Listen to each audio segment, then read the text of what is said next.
ስትሸከም ብትውል ሀብታም አትሆንም። ሀብት የሚፈጥርልህ በአእምሮ መስራት ነው።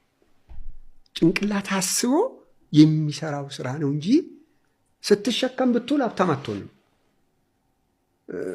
ዲዲጌት በደንብ አግኝታችሁኛል። አእምሮ ነው፣ በአእምሮ ነው። እንዴት አርጊ ምን አርጊ ብላ አእምሮ ላይ ነው። ይህንን በስንት ልግዛው፣ በስንት ሸጠዋለሁ፣ የት ሸጠዋለሁ፣ እንዴት ነው ማረገው፣ እንደዚህ ቢቀመጥስ፣ እንደዚህ ቢቀመጥስ፣ እንደዚህ ባስቀምጠው።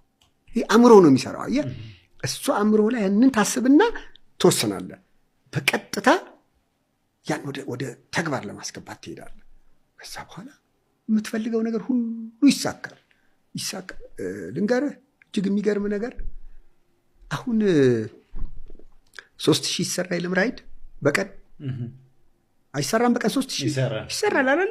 ተመልከት አሁን ራይድ 3000። አሁን እንግዲህ ቅርብ ጊዜ የመጣ ነገር አይደል? ቅርብ ጊዜ የመጣ ነገር ነው። እንግዲህ አሁን 3000 ብር ቀላል ገንዘብ ነው? ብዙ ብር ነው። እውነቴን እኮ ነው። እቁብ ብትገባ ያን 3000 2000 የተጣራ ብታገኝ በወር 50,000 በለው። እቁብ ብትገባ ተጨማሪ ገንዘብ ታገኛለህ። በዛች አንድ ኪዮስክ ብትከፍት